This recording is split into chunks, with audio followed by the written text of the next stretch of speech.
සියලු දෙනාටම තෙරුවන් සරණයි. පින්නතුනි, අද ධර්මදේශනාවේ මාතෘකාව හැටියට මම යොදා ගන්න කල්පනා කළේ තිලෝගුරු සම්මා සම්බුදුරජාණන් වහන්සේ ශ්‍රී මුක ධාතුවෙන් දේශනා කොට වදාළ උතුම් ගාථා රත්නය. අජ්ජේව කිච්ඡං ආතප්පං කෝ ජඤ්ඤා මරණං සුයි නහිනෝ සංඝරං තේන මහා සේනේන මච්චුන. මේ ගාථා රත්නයේ සරල තේරුම කල්පනා කරලා බැලුවොත් අජ්ජේව කිච්ඡං ආතප්පං, අද කළ යුතු දේවල් අදම කරන්න. කෝ ජඤ්ඤා මරණං සුයි, කවුද දන්නේ හෙට මැරෙයිද කියලා. නහිනෝ සංඝරං තේන, නොමැරුණ කෙනෙක් නෑ. මහා සේනේන මච්චුනා, මාරයාගෙන් බේරෙන්න පුළුවන් කෙනෙකුත් නෑ. ලක්ෂයක් කෝටියක් තවත් දේපොළ අල්ලසක් හැටියට දීලා එක තප්පරයක් මට ජීවත් වෙන්න තව ඉඩ දෙන්න කියලා කිව්වොත් ඒ ඉඩ හම්බෙන්නේ නැහැ. අපේ කිසිම දෙයක් ගන්නෙත් නැහැ. නමුත් මේ ලෝකේ ඉපදිච්ච හැම කෙනෙක්ම මරණයෙන් ජීවිතේ කෙරවල කරගත්තා. නහිනෝ සංඝරං තේන මහා සේනේන මච්චුනා. අතීතයේ හිටපු මහසෙනග සේරම මැරිලා. වර්තමානයේ ජීවත් වෙන අය මොහොතින් මොහොත එක එක්කෙනා මැරෙනවා. මැරිච්ච අයගේ ලයිස්තුවක් අපි ලියනවා සමහර වෙලාවට. දවසක ඒ ලයිස්තුවට අපේ නමත් එකතු වෙනවා. ඒ හින්දා මරණයෙන් ගැලවීමක් නැහැ කියන කාරණාව මේ ගාථා රත්නයේ සරල තේරුම. මේ ගාථා රත්නයේ යටතේ කරුණු කීපයක් අපිට සාකච්ඡා කරන්න පුළුවන්. සසර බොහෝම දිගයි. මනුෂ්‍ය ජීවිතය ඊටාම දුර්ලභයි. නරක දුක්ඛය බොහෝම භයානකයි. බුද්ධෝත්පාදයේද ඊටාම දුර්ලභයි. මරණය ඊටාම ඉක්මන්. මේ කාරණා ටික මේ ගාථා රත්නයේ යටතේ සාකච්ඡා කරන්න පුළුවන්. සසර බොහෝම දිගයි. මොකද්ද පින්නතුනි සසර කියලා කියන්නේ? ඉපදෙනවා, ජීවත් වෙනවා, මැරෙනවා. මැරුණ කෙනා ආයෙත් උපදිනවා. ඔහු ආයෙත් දවසක මැරෙනවා. නැවතත් උපදිනවා. නැවතත් මැරෙනවා. මැරුණොත් උපදිනවමයි. ඉපදුනොත් මැරෙනවා. මැරිච්ච කෙනා ආයේ උපදිනවා. මෙරි මෙරි ඉපදී නැවත මෙරි නැවතත් ඉපදී යන මේ ගමන නිමාවක් නැහැ. කවදා හරි දවසක ඒක නිමා කරන්න ඕනේ. එහෙම නැත්තම් නිකම්ම නිමාවටපත් වෙන්නේ නැහැ. කොච්චර දිගයිද සසර? බුදුරජාණන් වහන්සේ දේශනා කරනවා අනමතග්ගෝ යම් භික්ඛවේ සංසාරෝ පුබ්බා කෝටීන පඤ්ඤායි. මහණෙනි, මේ සංසාරේ පෙර කෙරවල පණවන්න බෑ කියලා. මොකක්ද මේ පෙර කෙරවල කියලා කියන්නේ? මගේ සසර ගමන පටන් ගත්ත තැන පෙර කෙරවල පණවන්න බෑ. මොකද්ද මේ පණවන්න බෑ කියන වචනේ තේරුම? ඒ කියන්නේ බුදුරජාණන් වහන්සේවත් ඒ පෙර කෙරවල දන්නේ කියන එකද? භාග්‍යතුන් වහන්සේ දන්නවා. සර්වඥයි කියලා කියේ නොදන්න දෙයක් නැහැ. නමුත් පණවන්න බෑ කියලා කීවේ ඒ පෙර කෙරවල ගැන කරුණු සඳහන් කළාට අපිට තේරෙන්නේ නැහැ.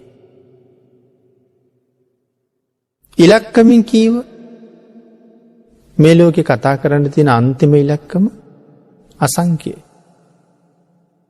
අසංඛ්‍යයෙන් එහාට ගානක් නැහැ. එතකොට අසංඛ්‍ය ලියන්නේ 1.140. නමුත් පින්නතුනි අපි ඊට වඩා ඉපදිලා තියෙනවා. භාග්‍යතුන් වහන්සේට ඒ ප්‍රමාණය දක්වන්න පුළුවන් අසංඛ්‍යවත් තේරෙන්නේ නැති අපිට එයින් එහාට ගිය යමක් කොහොමවත් තේරෙන්නේ. ඒකයි පුබ්බා කෝටීන පඤ්ඤායති කියලා දේශනා කළේ. භාග්‍යතුන් වහන්සේ දන්නේ නැත්තම් මේ පෙර කෙරවල මේ දේශනාව මීට වඩා වෙනස් වෙනවා. භාග්‍යතුන් වහන්සේටත් පෙර කෙරවල පේන්නේ නැත්තම් අනමතග්ගෝ යං භික්ඛවේ සංසාරෝ පුබ්බා කෝටීන පස්සති. මහණෙනි මමවත් ඒ පෙර කෙරවල දකින්නේ නැහැ කියලා දේශනා කරා. නමුත් භාග්‍යතුන් වහන්සේ එහෙම දේශනා කරලා නැහැ. එහෙනම් ඒ සසර ඒ තරම්ම දිගයි. උදාහරණ අපිට පැහැදිලි කළා. බණ අහන අය පින්නතුනි මේ ජීවිතේ අම්මා මැරුණහම අපිට කඳුළු වෙනවා. සමහර අයගේ අම්මා මැරිලා ඇති. සමහර අයගේ අම්මා ජීවත් වෙනවා. පින්නතුනි කවදා හරි අම්මා මැරෙනවා. මැරුණාම ඇස්වලට කඳුළු වෙනවා. භාග්‍යතුන් වහන්සේ දේශනා කරනවා මේ ජීවිතේ අම්මා ඇයම පෙර ජීවිතෙත් අම්මා වෙලා හම්බෙලා තියෙනවා. ඇයමයි පෙරත් හම්බෙලා තියෙන්නේ. මේ නමින්මයි හම්බෙලා තියෙන්නේ.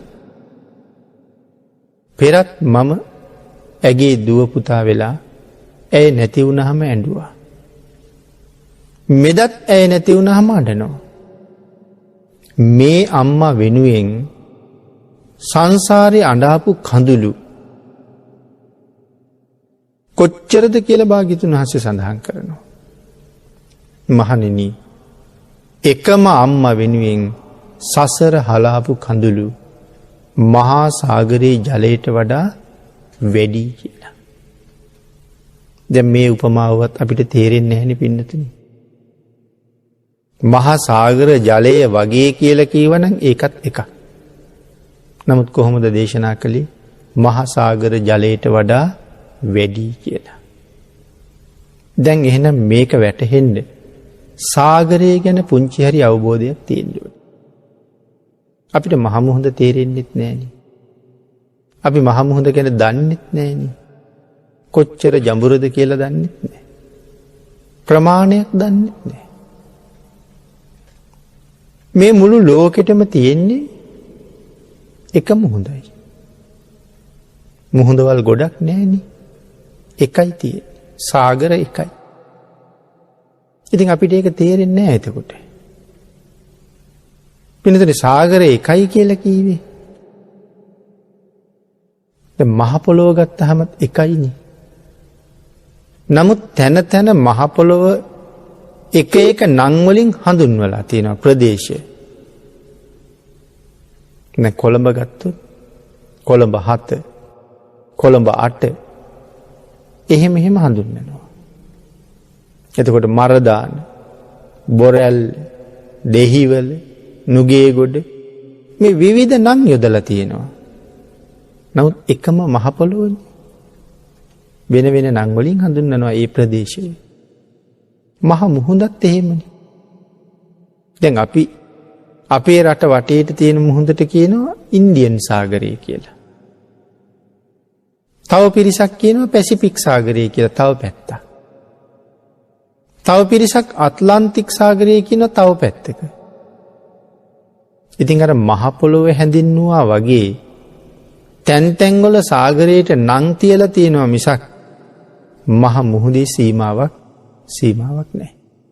එකම සාගරය. ඉන්දියන් සාගරයත් ඇන්ටාර්ක්ටික් සාගරයත් කියලා කියන්නේ දෙකක් නෙමෙයි. එකම මුහුදට ලැබුණ නම් දෙකක්. එතකොට මේ සාගරයේ ජලය කොච්චරනම් ඇද්ද එතකොට? යොදුන් කීයක් ගැඹුරද? පින්නතුනි එකම අම්මා කෙනෙක් වෙනුවෙන් ඔබ මම හලාපු කඳුළු ඒ සාගර ජලයට වඩා වැඩි කියලා භාග්‍යතුන් වහන්සේ දේශනා කළා නම් මොන තරම් උපදින්නේ? එතකොට හිතන්නකෝ මේ ජීවිතේ අම්මා මැරුණා නම් ඔබ අඬපු තරම් කල්පනා කරන්නකෝ. ඒ අඬපු කඳුළු ඔක්කොම එකතු කළා නම් අම්මගේ දේහය දවස් 3ක් ගෙදර තිබ්බ කියමු. දවස් 3ේම විටින් විට ඇඬුවා. අර තේ බොණ්ඩ වගේ පාවිච්චි කරන අඬු කෝප්පයක් පිරෙන්න කඳුළු එන්නේ නැද්ද අපට? මං හිතන්නේ එච්චර කඳුළු වෙන්නේ නැහැ. අඬු කෝප්පයක් පිරෙන්න අඬන්න බෑ. එක වතාවක අම්මා මැරුණාම අඬු කෝප්පයක් පිරෙන්න කඳුළු පුරවන්න බැරි වුණා නම් මහා සාගර ජලයට වඩා වැඩියෙන් කඳුළු සාගරයක් කොච්චර කාලයක් අඬන්න ඕනේද? එහෙනම් මේ සංසාරේ කොච්චර දිග වෙන්නේ? එතකොට මේ අම්මමද මට මුළු සසර පුරාම හම්බුනේ නැහැ. මේ සැරේ අම්මා අපෙන් වෙන් වෙලා ගියහම ඒ අම්මා අපිට ආයෙ හම්බ වෙන්නේ අවුරුදු කෝටි ප්‍රකෝටි ගානේ. එහෙම අඬලා මේ කඳුළු. එහෙනම් දේශනා කළා මේ ලෝකේ ජීවත් වෙන සත්තු අතර මනුස්ස ලෝකේ, තිරිසන් ලෝකේ, പ്രേත ලෝකේ, අසුර ලෝකේ, නිරය ලෝකේ, දිව්‍ය ලෝකේ, බ්‍රහ්ම ලෝකේ මම අම්මේ කියලා කියපු නැති කෙනෙක් නැහැ. මම තාත්තේ කියලා කියපු නැති කෙනෙක් නැහැ. දුවේ පුතේ කියලා කතා කරපු නැති කෙනෙක් නැහැ. සහෝදරයා සහෝදරිය නොවුන කෙනෙක් නැහැ. එහෙමනම් මේ සංසාරේ කොච්චර දුරයිද? අපි මිනිස්සු වෙලා ඇඬුවා. පින්නතුනි ඌරෝ වෙලා, හරක් වෙලා, එළුව වෙලා අපේ බෙල්ල කොච්චර කපන්න ඇද්ද? භාග්‍යතුන් වහන්සේගේ දේශනාවේ හැටියට හරකෙක් වෙලා ඉපදිලා තියෙන වාරවල බෙල්ල කැපුවහම එතනින් ගලාගෙන ගියපු රුධිරය සාගර ජලයට වඩා වැඩි. කවුද හරක වෙලා තියෙන්නේ? මම මේ සංසාරේ හරකෙක් වෙලා ඉපදිච්ච ආත්මවල බෙල්ල කපහම ගලාපුලි. එතකොට හරකෙක් වෙච්ච හැම ආත්මිකම බෙල්ල කැපුවද? හැම ආත්මිකම කැපුවෙත් නැහැ. මේ වාගේ උදාහරණ ගණනාවක් පැහැදිලි කරනවා. සංසාරේ දිග තේරුම් ගන්න. සසර බොහෝම දිගයි. ඉතින් ඔය ආපු සාංශාරික ජීවිතයේ සැප විඳ විඳාවද? තිරිසන් ලෝකේ ඉපදිලා එහෙම දුක්, പ്രേත ලෝකේ, නිරය ලෝකේ මේ සතර අපායේ ඉපදිලා විඳපු දුක්, මනුස්ස ලෝකේ ඉපදිලා විඳින දුක්, කණ්ඩ බොණ්ඩ නැතුව දුක් විඳිනවා. ඉන්න හිටින්න තැනක් නැතුව දුක් විඳිනවා. දරුවෝ විසින් පාරට ඇදලා දාලා දුක් විඳිනවා. නොඑක් අවස්ථාවන් වල අතපය කැඩිලා හැප්පිලා පොඩි වෙලා තැලිලා පෙරිලා එහෙම දුක් විඳිනවා. ලෙඩ රෝග හැදිලා රෝහල් ඇඳවල් වල එහෙම දුක් විඳිනවා. සමහර ලෙඩ හැදිලා කාටවත් කියාගන්න බැරුව එහෙම දුක් විඳිනවා. නිමක් නැති දුක් කන්දරාවක් මිනිස්සු අතර තියෙනවා. එහෙනම් සසර බොහොම භයානකයි. මිනිස්සුන්ට සමහර වෙලාවට හිතාගන්නවත් බැරි විදිහට මිනිස්සු මැරෙනවා. සමහරු අරගෙන ගිහිල්ලා මරනවා. මැරිලා වැටෙනකම්ම ඒ ටික ගන්නවා. පන පිටින් කපලා අඟපසඟ ටික ගන්නවා. තවත් නොයේක් වද බන්ධන වලට ගොදුරු වෙනවා. සසර දිගයි වගේම සසර භයානකයි. මනුස්ස ජීවිතය ඊටාම දුර්ලභයි. හැමදාම අපි මිනිස්සු වෙලා උපදින්නේ නැද්ද? බුදුරජාණන් වහන්සේ මෙන්න මෙහෙම උදාහරණ කීපයක් පැහැදිලි කළා. මනුස්ස චුති සූත්‍රයේ අපූර්ව උදාහරණයක් කියනවා. බුදුරජාණන් වහන්සේගේ මේ ශ්‍රී හස්ත ධාතුවේ නිය මතට මහ පොළොවෙන් වැලි ටිකක් ගන්නවා. භික්ෂූන් වහන්සේලාට පෙන්නලා අහනවා මහණෙනි මගේ මේ නිය මඩල මත තියෙන වැලි ප්‍රමාණයද වැඩි මහ පොළොවේ තියෙන වැලිද වැඩි? ස්වාමීනි මහ පෘථිවියේ තියෙන වැලි ප්‍රමාණයම වැඩි. භික්ෂූන් වහන්සේලා සඳහන් කරනවා මහණෙනි මේ ලෝකේ ජීවත් වෙන මිනිස්සු මැරිලා ගියහම ආයේ සුගතියට එන ප්‍රමාණය මේ නිය මඩල මත තියෙන වැලි ප්‍රමාණයටත් වඩා අඩුයි කියලා. මිනිස්සු මැරුණහම ආයෙත් මනුලවට දෙව්ලොවට බඹලොවට එන පිරිස නිය මඩල මත තියෙන වැලි ප්‍රමාණයට වඩා අඩුයි. වෙන වෙන ආත්මවල උපදින අය මහ පෘථිවියේ තියෙන වැලි වගේ. එතකොට මේ ඉන්න මිනිස්සු මැරුණහම ආපහු සුගතියට එන්නේ ඊටාම සුළු පිරිසයි. දැන් ওই සූත්‍රයේ සඳහන් කරනවා නියමඩල මත තියෙන වැලි ප්‍රමාණයට වඩා අඩුයි කියලා. මේ සූත්‍රයේ අට කතාවේ කියන්නේ ඊට වඩා හරි සියුම් කතාවක්. අපේ මේ නියපොත්ත ඉස්සරහට වැඩිලා ඇඟිල්ල පහු කරලා නියපොත්ත ඉස්සරහට යනවා. ඊට පස්සේ අපි කරන්නේ නියපොත්ත කපන එක. දැන් නියපොත්ත මේ මසුත් එක්ක බද්ධ වෙලා තමයි ඉස්සරහට ඇදිලා තියෙන්නේ. ඒ හින්දා නියපොත්ත කපනකොට අර මස් සහිත කොටස කැපුණොත් වේදනාවයි. ඒ හින්දා අපි කරන්නේ නූලක දෙකක විතර ඉඩක් තියලා ඉතුරු නියපොතු කෑල්ල කපලා දානවා. ඊට පස්සේ ඇඟිලි ටික දිගහැරලා බලහම අර මසට බද්ධ වෙච්ච කොටස රෝස පාටට වගේ පේනවා. අපි අර ඉඩ තියපු නූලක් දෙකක් වගේ ප්‍රමාණය වෙනම සුදු පාටට පේනවා. දැන් මසට ඇලුන කොටසයි මසට ඇල්ල නැති කොටසයි වෙනම පේනවා. අට කතාවේ සඳහන් කරනවා භාග්‍යතුන් වහන්සේ වැලි තියාගත්තා කියලා කීවට වැලි තිබුණේ ආන් අර සුදු පාට ටිකේ විතරයි කියලා. මුළු නියපොත්ත උඩම වැලි තිබිලා නැහැ. ඒ ටික තමයි පෙන්වන්නේ. මීටත් අඩු පිරිසයි ආයේ සුගතියට එන්නේ කියලා. දැන් තේරෙනවද මනුස්ස ජීවිතයක් කොච්චර දුර්ලභද කියලා? පින්තුනි අපි අද මැරෙන්න බැරිද? අද මැරෙන්න පුළුවන්. අජ්ජේව කිච්ඡං ආතප්පං අද කරගත යුතු දේවල් ටික අදම කරන්න. කෝ ජඤ්ඤා මරණං සුවි කවුද දන්නේ හෙට මැරෙයිද කියලා. බැරි වෙලාවත් අද මැරුණොත් හිතලා බලන්න ඕනේ මේ නියපොත්ත උඩට නැවත ගොඩ වෙන්න මට පුළුවන්ද කියලා. මම මේ වෙලාවේ ඒකට සූදානම්ද? මැරුණොත් ආපහු නියපොත්තට ගොඩ වෙන්න නැත්තම් සුගතියට එන්න මේ වෙනකොට සූදානමින්ද ඉන්නේ කියන කාරණාව නිතරම අහන්න ඕනේ නැද්ද? නරක දුක්ඛයෝ හරි භයානකයි. හැම මොහොතකම සූදානම් වෙලයි. ඒකයි අද කල යුත්ත අදම කරන්න කියලා කිව්වේ. මොනවද මේ අද කල යුත්ත කියලා කිව්වේ? පින්නතුනි සිල් ආරක්ෂා කරගන්න. තෙරුවන් සරණ ගිහිල්ලා මුලින්ම තෙරුවන් සරණ යන්න. බුදුරජාණන් වහන්සේ හැර මට වෙන ශාස්ත්‍රවරයෙක් මේ ලෝකේ නැහැ.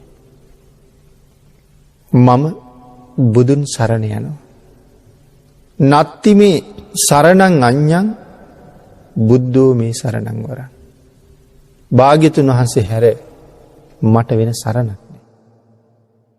එහෙම හිතලා දෙවි හිමියෙන් භාග්‍යතුන් වහන්සේ මට සැක නැහැ කියලා හිතලා බුදුන් සරණ යන්න ඕනේ. ඒ භාග්‍යතුන් වහන්සේගේ නික්ලේශී හදමඩලේ ඉපදුනා නම් යම් ධර්මයක් අපි ඒකට කිව්ව ධර්ම රත්නය කියලා. අවබෝධ කරගත්තදී බුදුරජාණන් වහන්සේට අවබෝධ වුණා නම් මේ ලෝකේ යමක් ඒක කවදාවත් වරදින්නේ නැහැ. ඒක කවදාවත් වැරදි නැහැ.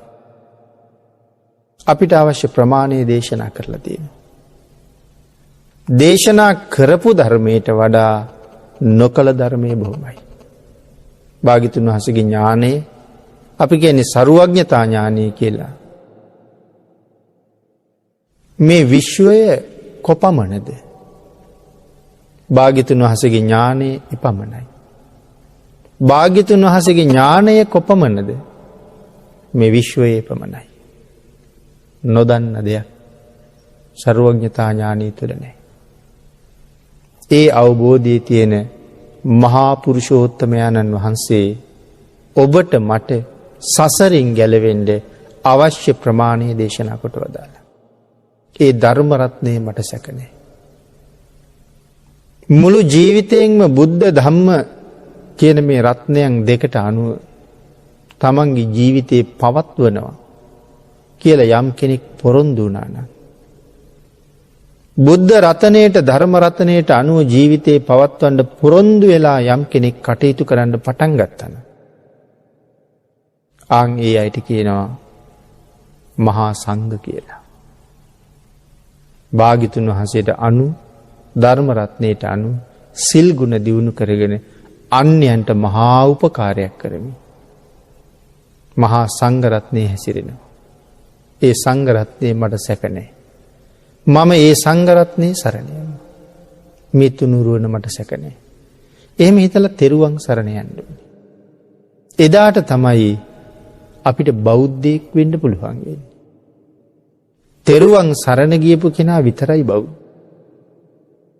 ඊළඟට භාග්‍යතුන් වහන්සේ දේශනා කළා ප්‍රාථමිකම සීලයක්, ඒකට කියනවා පන්සිල් කියලා. ඒක ඊටාම ප්‍රාථමිකම සීලය. එයින් පල්ලහැට සිල් නැහැ. මේ තමයි අන්තිම එක, බාලම එක. නිරන්තරයෙන් ගිහි ජීවිත ගත කරන අයට දේශනා කළා ඔබ නිතරම පන්සිල් මත ඉන්න ඕනේ. පන්සිලුත් නැත්තම් ඒක ඊටා දුක්ඛිත ජීවිතයක්. මැරිච්ච ගමන් නිරයට ලියවෙච්ච ජීවිතයක්. තීන්දුවිත ජීවිතයක්. තිසරණයි පන්සිලුයි නැත්තම්. සිල් අවශ්‍යයි. මේ පංච සීලය අපිට ලබා දෙනවා මහත් වූ වරප්‍රසාදයක්. මොකද්ද පන්සිල් අපිට දෙන වරප්‍රසාදය? වරප්‍රසාද එකක් නෙමෙයි. වරප්‍රසාද රැසක් හම්බ වෙනවා. නමුත් අති සුවිශේෂී වරප්‍රසාදයකුත් තියෙනවා. මෙන්න මේ සිල් වලට තමයි පුළුවන් මැරිච්ච කෙනා උපදින්නේ කොහෙද කියන එක තීරණය කරන්න. මොහු මැරුණා, මොහු කොහෙද උපදින්න ඕනේ කියන එක තීරණය කරන්නේ කවුද? සිල්. එතකොට අපි ගාව සිල් තියෙනවද කියලා අපි හෘද සාක්ෂියෙන් අහන්න ඕනේ. සිල් තියෙනවා නම් උපදින තැන තීරණය කරලා තියෙනවා. හැබැයි ඒ සතර අපාය නෙමෙයි. සුගතිය. සිල් නැතිනම් ඒත් උපදින තැන තීරණය වෙලා තියෙනවා සතර අපායට. සිල්වත් නම් විතරක් සුගතියක උපදින්න පුළුවන්. එහෙනම් අර නියපොත්ත උඩට ගොඩ වෙන්න නම් මොනවද තියෙන්න ඕනේ? සිල් තියෙන්න ඕනේ. ඊළඟට බුදුරජාණන් වහන්සේ දේශනා කළා පින්නතුනි දස දාන වස්තුව. අපි මේ වෙලාවේ දස දාන වස්තුව එකින් එකට පැහැදිලි කරන්නේ නැහැ. අපි දස දාන වස්තුව දන්නවා බෞද්ධයෝ හැටියට මං හිතන්නේ. ඒ දස දාන වස්තුවම සම්පූර්ණ කරගන්න කිව්වා. එක හරි සම්පූර්ණ කරන්න. ආන් එතකොට දානයෙන් මොනවද කරන්නේ? සීලයෙන් උපදින තැන තීරණය කරනවා. දානයෙන් ඉපදුනාට පස්සේ ඒ පුජ්‍යලයට ලැබෙන්න ඕනේ මොනවද කියලා තීරණය කරනවා. අදත් ජීවිතේ අහවල් දේවල් අපිට නෑනේ කියලා දුකක් තියෙනවා නම්, හොඳ ගයක් නෑ, හොඳට අඳින්න නෑ, හොඳ වාහනයක් නෑ, මේ වගේ නොයේක් දේවල් සම්බන්ධයෙන් දුකක් තියෙනවා නම් ඒ පෙර දීලා නැති හින්දාමයි. ඒ දේවල් ලබන්න ඒ දේවල් පූජා කරලා තියෙන්න ඕනේ. ආහාර දන් දුන්නහම ආයුෂය ලැබෙනවා, වර්ණය ලැබෙනවා, සැපය ලැබෙනවා, ප්‍රඥාව ලැබෙනවා. කාරණා 5ක් හම්බ වෙනවා. වර්ණයත් හම්බ වෙනවා කියලා දේශනා කළා. ඇත්තටම ආහාර නැත්තම් අපේ මේ ශරීර වර්ණය දුර්වල වෙනවනේ. ඊළඟට වර්ණ සම්පත් ලබන තවත් කාරණාවක් දේශනා කළා. අන්නදෝ බලදෝ හෝති. ආහාරය නිසා විශේෂයෙන් ලැබෙනවා ශරීර ශක්තිය. වත්තදෝ හෝති වන්නදෝ. බොහොම ලස්සන පැහැපත් සිරුරක් ලබන්න වස්ත්‍ර දන් දීලා තියෙන්න ඕනේ. වස්ත්‍ර දන් දුන්නාම තමයි ලස්සන පැහැපත් බවක් ලැබෙන්නේ. ඒ වගේ කරුණු දේශනා කළා මේ දේවල් කරාම මේ දේවල් ලැබෙනවා. ඊතා සියුම් වූ ප්‍රඥාවක් ලැබෙනවා. ඊතා උසස් සුවඳ වර්ග පූජා කරාම උසස් සුවඳ පූජා කරන්න ඕනේ. උසස් සුවඳ කියලා කියහම අපි ඔය දල්වන සුවඳ කූරු පූජාවේ තරම් උසස් පූජාවක් නෙමෙයි. මොකද එහිම ඒ කූරු අපිත් සාක්කුවේ දාගෙන යනවනම් සුවඳ එන්න කියලා හොඳයි. අර අපි කවුරුවත් හඳුන් කූරු සාක්කුවේ දාගෙන යන්නේ නැහැ නේ. ඇඟේ ගාගෙන යන්නෙත් නැහැ නේවා. එහෙනම් අපි පාවිච්චි කරන්නේ සමහර රුපියල් 4000ක් 5000ක් 10000ක් 20000ක් වටින සුවඳ විලවුන් වර්ග. එහෙනම් එහෙම සුවඳ විලවුන් එකක් ලැබුණාම මේක බුද්ධ පූජාවටයි. මේ කුණු කයට වැඩක් නෑ ඒක. භාග්‍යතුන් වහන්සේද එහෙම උසස් පූජාවක් කරන්න පුළුවන්. සුගන්ධ කුටිය පුරාම ගිහිල්ලා සුවඳ විහිදවල සුවඳවත් කරන්න පුළුවන්. ඒකෙන් විහිදෙනකොට කුඩා බින්දු වශයෙන් විහිදිලා යනවා.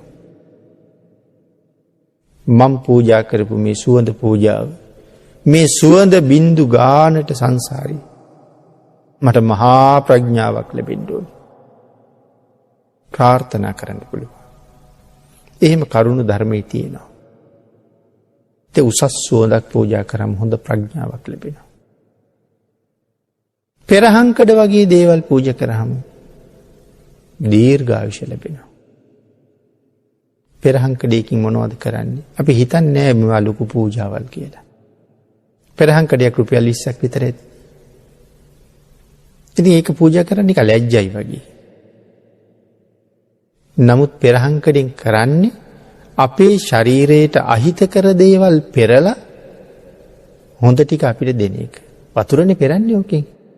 වතුරේ තියෙන කෑලි, වතුරේ තියෙන රොඩු ඔක්කොම පෙරහංකඩේ නවතිනවා. හොඳ වතුර ටික අපිට හම්බ වෙනවා. අහිතකර ටික නවත්ත ගන්නවා. එහෙම පූජාවල් කරාම සංසාරේ වස විස වගේ දේවල් ශරීරගත වෙන්නේ. ඒකෙන් අපේ ආයුෂය දිගයි. වස විස කැවුනොත් ආයුෂය කෙටි, වස විස කැවුන් නැත්නම් ආයුෂය දිගයි. එහෙනම් ඒවා පූජා කරාම දීර්ඝායුෂ ලැබෙනවා. තවත් ඊතාසියුම් ප්‍රඥාවල් ලැබෙන කරුණ තියෙනවා.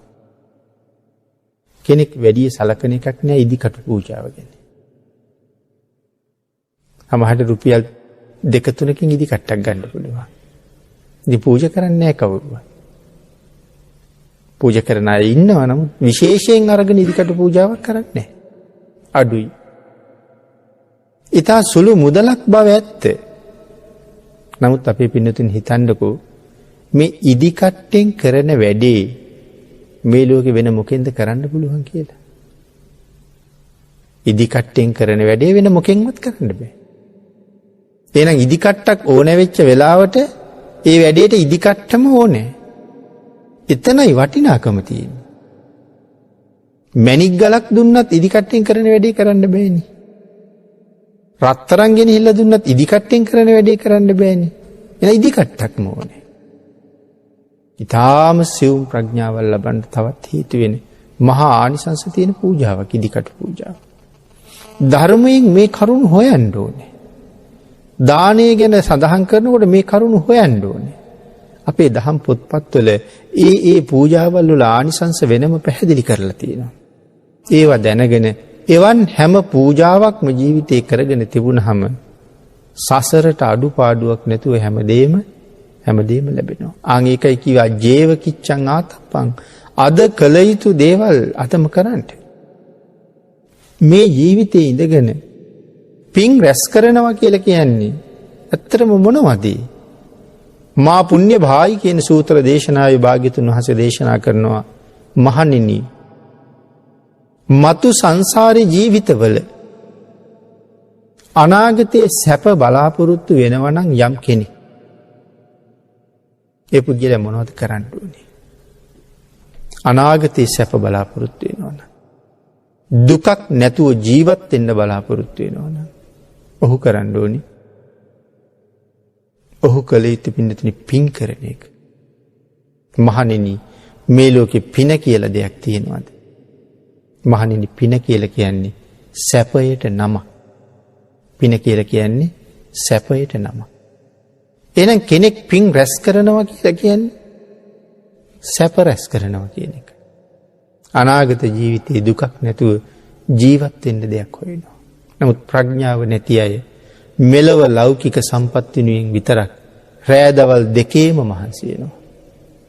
පින් කරනවා කියන තැනට යනකොට බොහොම පොඩි කාලයක් යොදලා තියෙනවා. කම්මැලි එකකට. ඉතින් අනාගතෙත් එතකොට තියෙන්නේ දුක් සහිත ජීවිතයක්ම තමයි. එහෙනම් මනුස්ස ජීවිතය හරි දුර්ලභයි. ලැබුණත් ඊටාම වේගෙන් විනාශ වෙනවා. අපි කරන හැම වැඩක්ම මැරෙන්න හේතු වෙන වැඩක්. පෙර පිං තියෙන නිසා තාම මැරුණේ නැහැ. ඒක ඉවර වෙච්ච දවසක මොනවා හරි හේතුවකින් මැරිලා වැටෙනවා. මේ ඉන්නේ පෙර පින නිසා.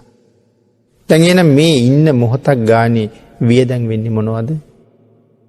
පෙර කරපු පිං. කෙනෙක් අන්තර්ජාලය සැරිසරනවා. දුරකථනයක් කරා. නමුත් ඔහු ඒ ලෝකේ දැන් ඉන්නේ. නමුත් ඔහු ඒ ලෝකෙ තියලා ඔහුට ඒ ලෝකෙ ඉන්න වෙන දෙයක් වියදම් වෙනවා. අන්තර්ජාලයේ සැරිසැරීම සඳහා භාවිතා කරපු මුදල් ටික ඉවර වෙනවා. අපි වෙන කාරණාවක ඉන්නවා. හැබැයි ඒක ඉවර වෙච්ච ගමන්ම ඒ සැරිසැරීමත් නතර වෙනවා. ආයේ එහෙමනම් මුදල් දාන්න වෙනවා. අපි මෙහෙම ජීවත් වෙනවා. කාලා බීලා ඇඳලා. නමුත් මොනවද වියදම් වේගන යන්නේ? පෙර කරපු පිං ටික ඉවර වෙනවා. මැරිලා ගියහම පිං නැති හින්දා, පිං අඩු හින්දා පව බලවත් වෙලා දුගතිය උපදිනවා. නරක දුක්ඛය බොහොම භයානකයි කිව්වේ නිරය අතිශය භයානකයි. නිරයේ භයානක බව දේවදූත බාලපඬිත ආදී සූත්‍රවල භාග්‍යතුන් වහන්සේ අපූර්වවට පැහැදිලි කළා. පින්නතේ තිරිසන් ලෝකේ කොයිතරම් දුක් සහිතද? പ്രേත ලෝකේ කොච්චර දුක් සහිතද? പ്രേතයෝ ගැන අපි අහලා තියෙනවා. සමහර අය නම් പ്രേතයෝ දකිනවා. නමුත් පිං ඉල්ල සමහර අය සමහරුන්ට කරදර කරන තරම්. പ്രേතයන්ට තියෙන දීර්ඝ ආයුෂ බුද්ධාන්තර ගණන් ජීවත් වෙනවා ඛණ්ඩනේ. වේලක් දෙකක් ඛණ්ඩ නැතිකොට අපිට තියෙන අමාරුව ඉන්නතනි බුද්ධාන්තර ගානක් නොකා ඉන්නවා කියලා කියන්නේ මැරෙන්නේ නැහැ පව නිසා. නමුත් අර බඩගිනි වේදනාව එහෙමමයි. බුද්ධාන්තර ගණන් පිපාසය සංසිඳෙන්නේ නැහැ. ප්‍රේතයෝ තිරිසන් ලෝකේ ඉපදිලා ඊටාම නින්දිත ජීවිත ගෙවනවා. ඉහෙඬයෝ වෙලා ඉපදිලා ඉහෙඬ මැස්සෝ වෙලා. අද අසුචි ගොඩක් මලකුණක් දැක්කොත් අපි හැරිලවත් බලන්නේ. සමහරලාට දවස් දෙක තුනක් කුණු වෙච්ච මලකුණක දුර්ගන්ධය වැදුනහම සමහර අය කියනවා මට තාම ඔළුවේ කැක්කුම කියලා. නමුත් ඉහෙඬ මැස්සෙක් වෙලා ඉපදිලා ඒ තරම් දුගඳ හමන මලකුණ උඩට වෙලා ඒක කකා ඔහු බොහොම සුවසේ ඉන්නවා. අසුචි ගොඩ උඩට වෙලා ඔහු බොහොම සතුටින් ඉන්නවා. නමුත් ඒ ඉහෙඬ මැස්සත් දවසක මිනිහෙක්. මනුස්ස ලෝකේ ඉන්න කාලේ කරන්න තියෙන හැමදේම සතුටින් කළා. හැමදේම නිසි වෙලාවට කරගත්තා. ඔහුට කරන්න අමතක වෙච්ච දෙයක් තිබ්බා. මොකක්ද අමතක වෙලා තියෙන්නේ? සිල් ගන්න අමතක වෙලා. සිල් ආරක්ෂා කරන්න අමතක වෙලා. පංචශීලයේ මතවත් පිහිටන්න අමතක වෙලා. ඉගෙන ගත්තා. විශ්වවිද්‍යාලවල ගියා. උපාධිය අරගත්තා. ආවාහ විවාහ වුණා. දරුමල්ලෝ හැදුවා. ව්‍යාපාර කෙරුවා. රැකී රක්ෂා කෙරුවා. ගෙවල් දොරවල් හැදුවා, යාන වාහන ගත්තා, ඔක්කොම කළා. සිල් ගන්න අමතක වෙලා මැරිලා ගිහිල්ලා ඉහළ මැස්සෙක් වෙලා. මැරිලා ගිහිල්ලා කූඹියෙක් වෙලා. මැරිලා ගිහිල්ලා මදුරුවෙක් වෙලා. මැරිලා ගිහිල්ලා පණුවෙක් වෙලා. කොයිතරම් දුක්ඛිතද? එනම් නරක දුක්ඛියෝ හරි භයානකයි. බුද්ධෝත්පාදේ ඊටම දුර්ලභයි. බුදුවරු ලෝකේ පහළ වෙන්නේ පහසුයි. අති දීර්ඝ කාලයකට සැරයක් ඊටාම කලාතුරකින් බුදු කෙනෙක් පහළ වෙලා මේ ලෝක ස්වභාවය ක්‍රියාත්මක වෙන හැටි අපිට කියලා දෙනවා. මෙන්න මේ ස්වභාව ධර්මය මේ විදිහටයි හැසිරෙන්නේ.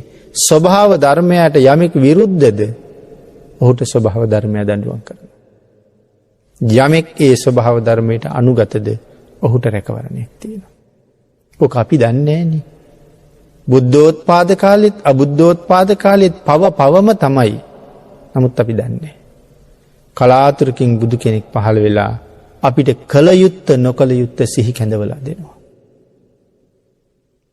ඒ නිසා බුදුවරු හැමදාම දුර්ලභයි. නමුත් අපි වාසනාවන්තයි බුද්ධෝත්පාද කාලයක සම්මාදිට්ඨික මනුස්ස ජීවිතයක් ලැබුවා. ඒක තේරුම් ගන්න ඕනේ හොඳට. මරණය ඊටම ඉක්මන. ඕනෑම වෙලාවක මැරෙන්න පුළුවන්. මේ දේශනාව ඉවර වෙනකන් ජීවත් වෙයි කියලා අපිට විශ්වාසයක් නැහැ. අද ගෙදර යයි කියලා අපිට විශ්වාසයක් නැහැ. හෙට උදේ කටයුතු වලට යොමු වෙයිද කියලා විශ්වාසයක් නැහැ. තන පතක් අග රැඳුන පිනි බින්දුවක් වගේ මේ ජීවිතය අස්තිරයි.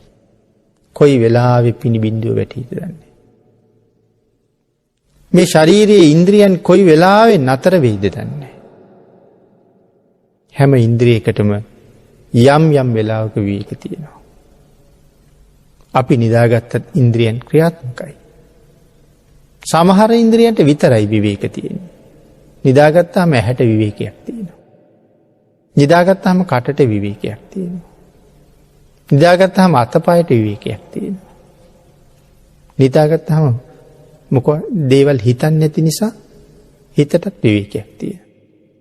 නමුත් අපි නිදාගත්තට නිදි නැති ඉන්ද්‍රියන් තියෙනවා. හෘද වස්තුව කවදාවත් නිදියන්නේ නැහැ. පෙනහැල්ල කවදාවත් නිදියන්නේ නැහැ. ශ්වසන පද්ධතිය. අම්මගේ කුසට කලලයක් හැටියට ආපු දවසක් තිබුණා නම් එදා ඉඳලා හදේවත් රූපයක් තිබ්බා. හෘද වස්තුව එදා ඉඳලම වැඩ. එතකොට කෙනෙකුට අවුරුදු 35ක් විතර. අවුරුදු 35ක් රෑ දවල් එක මොහොතක් නතර වුණේ නැතුව මේ හෘද වස්තුව එක දිගටම වැඩ. සමහරුන්ගේ හෘද වස්තුව මෙලහට අවුරුදු 60ක් විතර එක දිගටම වැඩ. අවුරුදු 50ක් විතර එක දිගටම වැඩ. මහන්සි නැතුව ඇද්ද? ආන්ගේ වෙලාවට හදිස්සියේම නතර වෙන්න පුළුවන්. ඒක දිගටම වැඩෙන. අවුරුදු 35ක් 40ක් රෑදවල් නැතුවම වැඩ.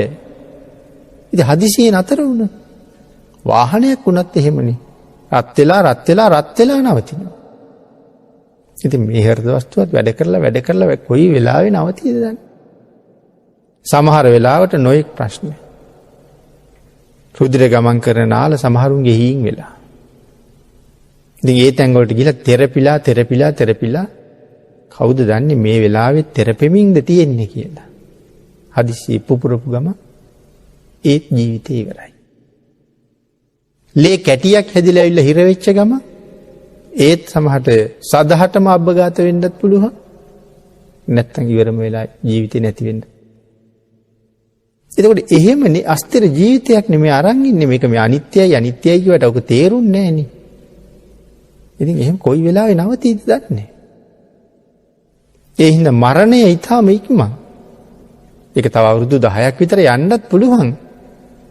නමුත් අද රැයට වෙන්නත් පුළුවන්. කෙසේ වෙතත් සූදානම් වෙලා ඉන්න එක වටිනවා. යන් කියපු ඕනෑම වෙලාවක යන්න. ජීවත් වෙනවා කියලා කියන්නේ මරණයට සූදානම් වෙනවා කියන්නේ. ජීවත් වෙනවා කියලා කියන්නේ ඊළඟට උපදින භවය සැපවත් කරන්න වැඩ කරනවා කියන එක. මෙහි වැඩ කරලා හම්බ කරපු දේවල් ඔක්කොම යනකොට දාලා යන්නේ. ඒවා ලෝකයට භුක්ති විඳින්න. යුතුයකම් කරන්න ඒවත් කරන්න ඕනේ. නමුත් ප්‍රඥාව තියෙන පුජ්‍යලයා තමන් ගැනත් හිතනවා. ප්‍රඥාව නැති අය මෙලොවට විතරක් හොයනවා. එඳ මෙලොවටත් හොයාගන්න ගමන් පරලොවට වැඩියෙන් හොයාගන්න. මරණය උදා වුණ ඕනෑම මොහොතක සතුටින් යන්න සූදානම් වෙන්න ඕනේ. මොකද දන්නවා මම කරලා තියෙන වැඩවල හැටියට මීට වඩා හොඳ තැනක උපදිනවා කියලා. එතකොට මැරෙන්න බය නැහැ. එහෙනම් ධර්ම දේශනාවට තියෙන කාලය නිමා වෙලා නිසා අපි දේශනාව නිමා කරමු මේ ආකාරයෙන්. මේ කරුණු ටික වඩාත් හිතලා තව ජීවිතයට කරුණු එකතු කරගෙන කොයි වෙලාවෙ මරණය එනවද ඕනෙම මොහොතක මරණය පිළිගන්න පුළුවන්. සිනහමුසු මුහුණින් මරණයත් සමග යන්න පුළුවන් ජීවිතයක් පෝෂණය කළ දාට ඔබ මෙලව දිනාපු කෙනෙක්. එතෙන්ට යන්න රත්නත්‍රි ආශිර්වාදයෙන් ඔබට ශක්තිය ධෛර්යය භාග්‍ය වාසනාව උදා වේවා කියලා ආශිර්වාද කරනවා.